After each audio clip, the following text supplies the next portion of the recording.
I don't like doing topical shows because by the time I usually get the video out, whatever it is I was talking about is already over, so I don't want to do that. But I'm going to make an exception in this case because this one's just bizarre.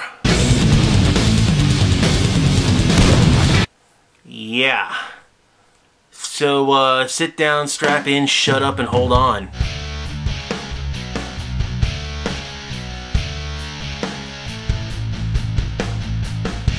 I'll start with the facts and we'll go from there. World of Tanks is a World War II combat sim featuring, well, tanks.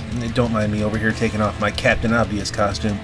The game usually consists of 2 teams of 15 players aside doing various missions from point-to-point capture, center objective, total defense, and so on, but starting September 29, 2014, they unleashed racing tanks. Players were issued this thing called a Chaffee Sport, which is based on the Tier 5 American M24 Chaffee light tank. These sport tanks are stripped down for speed, maxing out at 90 kilometers an hour, or roughly 56 miles an hour for the American crowd. The races took place on the abandoned port map. 2 teams of 3 raced to the end area along 2 tracks separated by a long Jersey barrier and other obstacles. But these are tanks, so of course there's opportunity to shoot each other over the barriers along most of the track. There's also these gaps, usually at the jumps, so it's possible to cross lanes several places along the map. Yeah, it's 9 tons of American tank catching air. There's just something fundamentally wrong with that. Well, let's talk about the racing itself. Now, the racing is probably the most brutal racing that I have ever had the pleasure of playing in any game ever. One mistake, you lose. This is high-pressure racing, to put it mildly. One mistake at the beginning can take out 33% of the team, and they never catch up. One mistake around the corner, you lose momentum and the other team's gone. Hell, even catching a piece of geometry wrong will send the tank tumbling and you just get dropped off the pack. Then there's the ending. To win, the team has to make it to the finish circle and hold it uncontested, so if you get damaged, the timer resets. It becomes this scrum of collisions, angling for shots, and sometimes just outright hiding so you remain unhit for that 5 to 10 seconds. You come into the finish circle too hot, and you miss a shot, the shell bounces, game over. Absolutely brutal. It leads to a lot of choice words and pickup matches. Thankfully, the game closes off the match quickly, so people generally don't get a lot of words in edgewise before they get dumped back to the garage screen. Sometimes it felt like just sheer luck about who was going to win these games. I mean, who got the better line, who didn't get caught on geometry, who didn't get bounced off of a wall, who didn't glitch, who got lucky in the end circle's finish scrum. I mean, just pure unadulterated luck. With one wild card, and that would be the cash shop. I talked about gold rounds in a previous video, but let me restate it for this. You can shoot normal ammo, and that costs 1 silver per round, and that's the in-game earnable currency. Or you can shoot APCR, so-called golden bullets, for 1 gold apiece. Gold is the in-game currency you buy with real-world money, and in this game, gold rounds made a huge difference. APCR penetrates on pretty much every shot with these tanks, so if the game comes down to a finish circle scrum, whoever's shooting gold wins. And this isn't to mention other purchased items like high-octane gas or colas that you can pretty much only get with gold. A lot of people will jump in to correct me at this point saying that I could buy APCR with in-game currency, and yes, you can do that, but it's a losing proposition. Unlike other matches, losing gets you nothing. No XP, no silver, nada. So winning only earns you XP and silver if you survive, and even then, it's 5,000 silver. If you shoot only APCR and you shoot anything more than 15 rounds, yeah, that 5k of silver is not going to cut it. So, many people pay for the gold. And a lot of people were shooting rally gold. So many, in fact, that when I did not see the red shower of sparks, I was actually surprised. It's an add-on. Thing is that this really gave World of Tanks Rally this feeling of just being pay to win. All you had to do was open up your wallet and Wargaming would just hand you a victory. Now, when I mentioned this on my live streams, a lot of the hardcore tankers saying, "Oh, come on, Wargaming's not making any money on this. Gold rounds are so cheap in this, they're not making any money."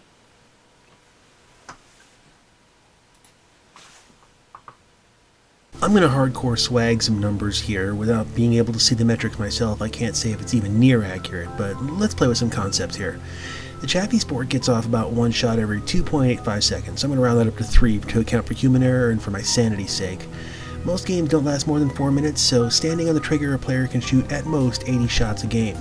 Going highest money scenario, $10 buys you 1250 gold, so each shot's about 0.008 cents, so 80 shots, 64 cents a game, $1.92 per game per team. Now if you say my numbers kind of sound absurd, well consider that at the unholy hour of 6:10 a.m. there were about 6,000 players in the North American East server, and only about 200 were playing normal matches.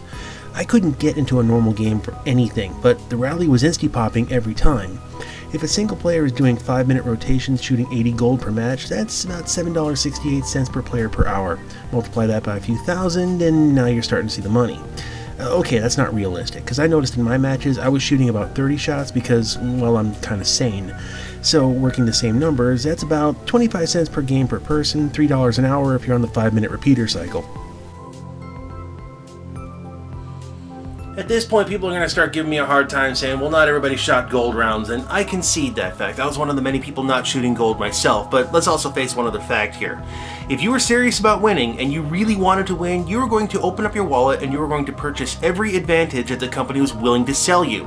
The only way to negate that was that if the other team also opened up their wallets and they bought the same advantage, then we start getting back to the level playing field.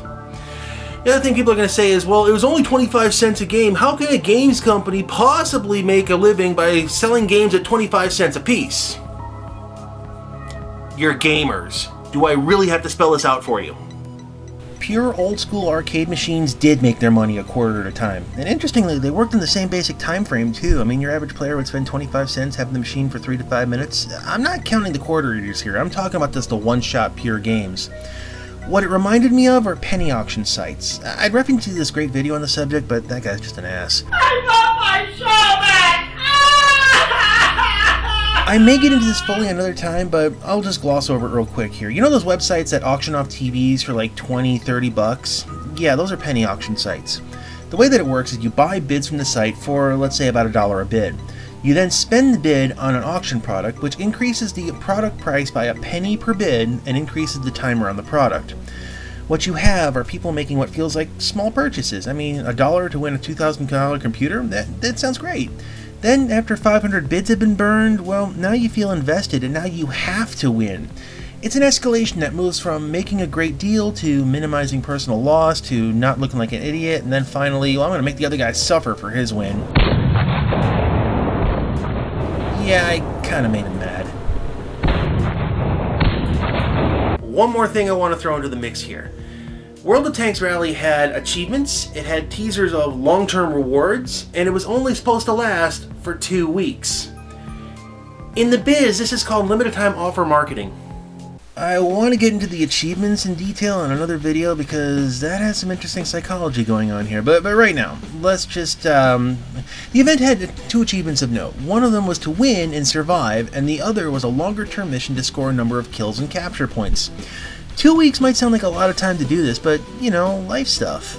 So there was just this feeling of urgency on the final night that I saw. People were flinging gold like it was going out of style. Any mistake was amplified in chat. People were actually quitting the game to let opponents win faster so they could re-queue before the reset. This time pressure made people more likely to spend money to win. It's a high-pressure sales pitch, no different than the salesman who's saying, well, I'm only going to be here today, so if you want this sweet deal, you gotta do it now. In my mind, that made it feel even more dishonest. Now, don't get me wrong, I'm not trying to fault them for trying to make money, because, well, they're a business, and that's what businesses do. They try to make money. The whole thing just kind of felt slimy? There needs to be a better word. Contrived? Maybe that's a better way to put it. I guess for me, it was just like, why are you relying on these marketing techniques to sell a game that's already pretty damn good at its core? The track is actually really well designed. There's one exception, I mean the first jump. I mean that's actually really heavily biased towards the inside line because the corner you take hundreds of meters off at the time and the re-entry feet on the other side is too narrow. But other than that, I mean it's about as fair as it could be. With some skill, you could skirt around some of the jumps and maintain speed. High risk was highly rewarded, and lane swapping mid-race could win games through shooting opponents and making them deal with you, or by sabotaging them with a well-performed roadblock. I told you I made him mad. You could even tell they placed the jersey, barricades, and obstacles with a lot of thought. I mean, the opening straight, great example of this one. The boxcars are spaced so that if you're going flat out, you can shoot one time every time there's a gap.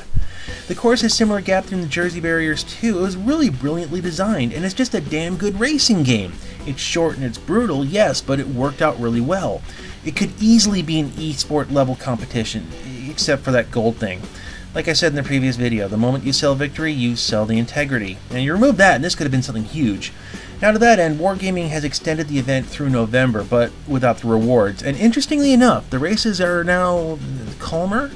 There's no pressure to win because there's nothing to be gained by winning or losing. It's a money sink, and it's just for fun now. And once you take the time pressure off, everybody enjoys it. And as I figured, without gold rounds, it's actually a hell of a lot more fun. Once everyone's subject to the whims of the RNG, it becomes a great equalizer. So at least as of this recording, it's still going on. So if you wanted to jump into it, you still can. It's just now for fun thing and not necessarily for any kind of reward. But let me just say two things about World of Tanks Racing. First of all, since every shell does about 50 points of damage, it takes 1,000 points of damage to actually kill a tank, shooting somebody repeatedly in the back feels kind of like trying to murder somebody with a spoon. And second of all, watching a 9-ton tank Tokyo drift around corners, it's just not right.